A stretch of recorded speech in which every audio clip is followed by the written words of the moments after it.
नमस्कार, Haribhoomi news bulletin में आपका स्वागत है। आज यानी 2 अप्रैल 2025 को चैत्र माह के शुक्ल पक्ष की पंचमी तिथि है। आज मौसम खुश्क रहने की संभावना है और दिन के तापमान में बढ़ोतरी हो सकती है। तो आइए अब नजर डालते हैं प्रमुख हेडलाइंस पर। ट्रंप पर आज रहेंगी दुनिया भर की नजर, करेंगे जैसे को तैसा। टैरिफ की घोषणा, लोकसभा में आज पेश होगा वक्फ संशोधन बिल। हंगामे के आसार, अगले प्रधानमंत्री की रेस से बाहर हुए योगी आदित्यनाथ, कही बड़ी बात। शेयर बाजार में मंगलवार को बड़ी गिरावट, आज भी लग सकता है झटका। सोना ऑल टाइम हाई पर, चांदी में कुछ गिरावट। एआई का असर, जेमेटी ने 600 कर्मचारियों को नौकरी से निकाला। अप्रैल में 11 दिन बंद रहेंगे बैंक। गुजरात में अवैध पटाखा फैक्ट्री में विस्फोट, 21 मजदूरों की मौत।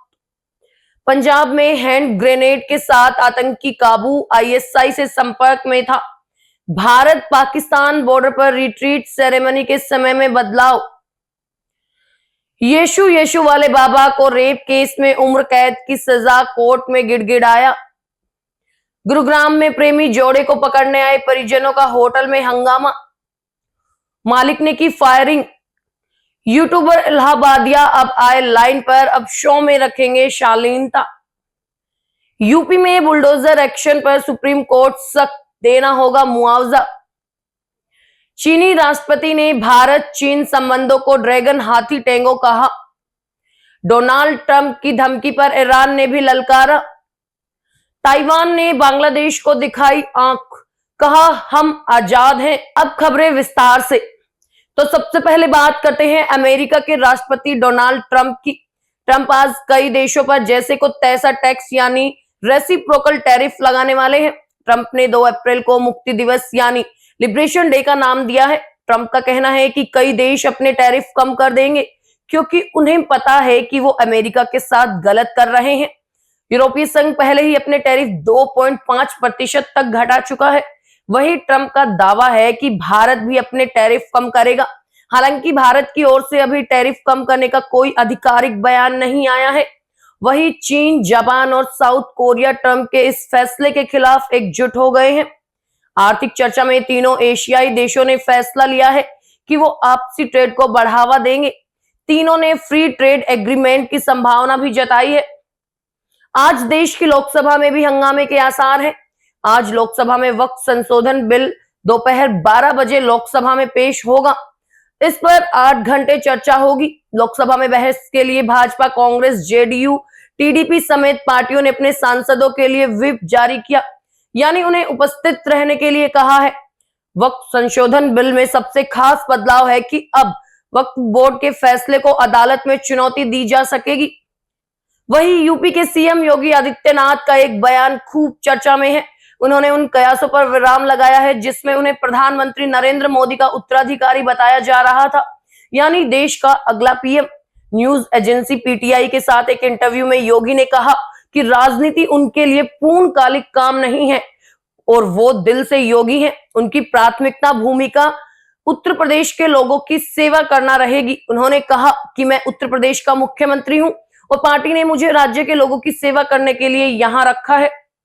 अब खबरें बाजार से। नए वित्त वर्ष के पहले ही दिन मंगलवार को शेयर बाजार में बड़ी गिरावट देखने को मिली। सेंसेक्स 1390 अंक गिरकर 76,024 के स्तर पर बंद हुआ। ये इस साल की दूसरी सबसे बड़ी गिरावट है। इससे पहले 28 फरवरी को 1414 अंक की गिरावट रही। निफ्टी में भी करीब 353 अंक की गिरावट रही। ये 23,165 के स्तर पर बंद हुआ। सेंसेक्स के 30 शेयरों में से 27 में गिरावट रही। एनएससी के 50 शेयरों में से 36 में गिरावट रही। अमेरिका के भारत पर रेसिप्रोकल टैरिफ लगाने की संभावना के बीच आज भी बाजार में गिरावट देखी जा सकती है। शेयर बाजार में गिरावट का असर सोने पर देखा जा रहा है। मंगलवार को सोना 1951 रुपए बढ़कर अपने होल टाइम हाई प्रति 10 ग्राम 91,115 पर पहुंच गया। इस साल 10 ग्राम 24 कैरेट सोने का दाम 14,953 रुपए बढ़ चुका है। वही चांदी का भाव भी 86,017 रुपए प्रति किलो से 13,624 रुपए बढ़कर 99,641 रुपए पर पहुंच गया है। हालांकि चांदी के भाव में मंगलवार को गिरावट रही। 1 किलो चांदी की कीमत 1251 रुपए गिरकर 99,641 रुपए पर आ गई। पहले ये 1 लाख रुपए पार कर चुकी थी। अब बात करते हैं एआई के बड़े असर की। फूड डिलीवरी करने वाली कंपनी जोमेटो ने लगभग 600 कस्टमर सपोर्ट एग्जीक्यूटिव को नौकरी से निकाल दिया है। कर्मचारियों को एआई प्लेटफॉर्म नगेट के लॉन्च करने के बाद निकाला गया है। जोमेटो को फाउंडर दीपेंद्र गोयल ने नगेट की लॉन्चिंग पर कहा था कि ये प्लेटफॉर्म कस्टमर सपोर्ट को आसान और सस्ता बनाएगा। इसमें कोडिंग या डेवलपर टीम की जरूरत नहीं, बस ऑटोमेशन से काम होगा। नई तकनीक के जरिए जोमेटो 80% यानी महीने की करीब 1.5 करोड़ कवरेज हल कर रही है। बैंकों को लेकर बड़ी खबर आ रही है। अप्रैल महीने में बैंक्स 11 दिन बंद रहेंगे। इनमें 4 रविवार हैं और 7 अन्य छुट्टियां हैं। 1 अप्रैल सालाना बैंक क्लोजिंग, 10 अप्रैल महावीर जयंती, 12 अप्रैल को सेकंड सैटरडे, 14 अप्रैल डॉक्टर अंबेडकर जयंती, 18 अप्रैल गुड फ्राइडे, 26 अप्रैल फोर्थ सैटरडे और 29 अप्रैल को परशुराम जयंती की छुट्टी रहेगी। अब खबरें देश के विभिन्न राज्यों से। गुजरात के बनासकांठा के नजदीक दिशा में मंगलवार को अवैध पटाखा फैक्ट्री में बॉयलर फट गया। इसमें मध्य प्रदेश के 21 मजदूरों की मौत हो गई। विस्फोट इतना भयानक था कि कई मजदूरों के अंग 50 मीटर दूर तक बिखर गए। फैक्ट्री के पीछे खेत में भी कुछ मानव अंग मिले हैं। सभी मजदूर 2 दिन पहले ही मध्य प्रदेश के हरदा जिले के हंडिया गांव से आए थे। गांव में मौत की सूचना से कोहराम मचा हुआ है। बताया जा रहा है कि कंपनी मालिक के पास केवल पटाखे बेचने का लाइसेंस है, बनाने का नहीं। वहीं पंजाब के अमृतसर में एक आतंकी को हैंड ग्रेनेड के साथ पकड़ा है। ये पाकिस्तानी खुफिया एजेंसी आईएसआई के इशारे पर बड़ी वारदात करने में एक फिराक में था। आरोपी जयवीर त्यागी उर्फ जावेद मूल रूप से यूपी के सहारनपुर का है और फिलहाल लुधियाना में रह रहा है। यह विदेश में रहकर कजन सेहलम के इशारे पर काम कर रहा था, जो कि आईएसआई को ऑपरेटिव है। पंजाब के शाही शहर पटियाला के बादशाहपुर थाने के पास भी कल धमाका होने से हड़कंप मच गया। हालांकि इसमें जान माल का नुकसान नहीं हुआ। पंजाब की अटारी वाघा बॉर्डर पर होने वाली रिट्रीट सेरेमनी के समय में बदलाव किया गया है। अब ये सेरेमनी शाम 6 बजे शुरू होगी, जबकि पहले ये शाम 5:30 बजे होती थी। बीएसएफ ने मौसम को ध्यान में रखते हुए ये बदलाव किया है। इस सेरेमनी को देखने के लिए भारत पाकिस्तान बॉर्डर पर हजारों लोग जुटते हैं। अब खबर दुराचारी बाबा की। यीशु वाले बाबा के नाम से पहचाने जाने वाले पादरी बजेंद्र सिंह को मोहाली कोर्ट ने मंगलवार को 7 साल पुराने रेप केस में उम्र कैद की सजा सुनाई। सजा से बचने के लिए पादरी बजेंद्र कोर्ट में गिड़गिड़ाने लगा। मेरे बच्चे छोटे हैं, पत्नी बीमार है, मैं सोशल आदमी हूँ, मेरी टांग में रोड डली हुई है, मुझ पर रहम किया जाए। मगर कोर्ट ने उसकी दलीलों को खारिज कर दिया।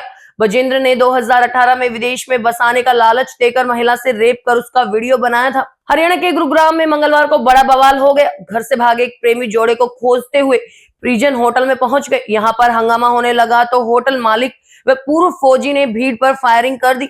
इसमें 3 लोग जख्मी हुए हैं। इनमें से एक लड़की का भाई है। पुलिस ने होटल मालिक को गिरफ्तार कर लिया है। अब बात करते हैं पेरेंट्स पर अश्लील टिप्पणी करने वाले यूट्यूबर रणवीर इलाहाबादिया की।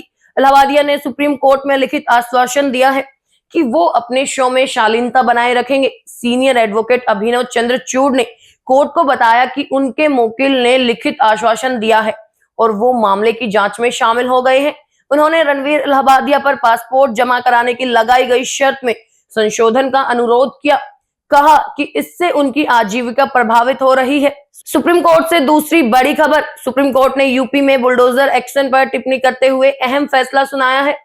प्रयागराज प्रशासन ने 2021 में गैंगस्टर अतीक की प्रॉपर्टी समझकर एक वकील, प्रोफेसर और 3 अन्य के मकान गिरा दिए थे। इलाहाबाद हाईकोर्ट ने इनकी याचिका ठुकरा दी थी। अब मामला सुप्रीम कोर्ट में था। सुप्रीम कोर्ट ने इस पर कहा कि राइट टू शेल्टर नाम की भी कोई चीज होती है। सुप्रीम कोर्ट ने प्रयागराज डेवलपमेंट अथॉरिटी को आदेश दिया कि जिनके मकान गिराए गए हैं उन्हें 6 हफ्तों के भीतर 10-10 लाख रुपए मुआवजा दिया जाए। बात करें आईपीएल की तो आईपीएल 2025 का 13वां मुकाबला पंजाब किंग्स और लखनऊ सुपर जॉयंट्स के बीच लखनऊ के इकाना स्टेडियम में खेला गया, जिसमें पंजाब किंग्स ने 8 विकेट से शानदार जीत दर्ज की।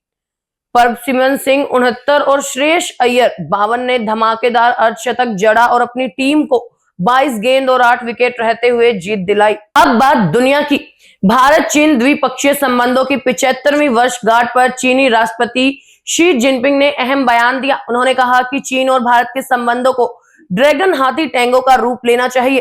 टेंगो इन दिनों जानवरों के बीच का एक चीनी नृत्य है। राष्ट्रपति द्रौपदी मुर्मू के नाम संदेश में उन्होंने कहा कि दोनों देशों को एक साथ मिलकर काम करना चाहिए। शी जिनपिंग और द्रौपदी मुर्मू के अलावा प्रधानमंत्री नरेंद्र मोदी और चीनी प्रधानमंत्री ली कियांग ने भी एक दूसरे को बधाई और शुभकामना का संदेश भेजा है। वहीं अमेरिका और ईरान के बीच संबंधों में टकराव बढ़ता जा रहा है।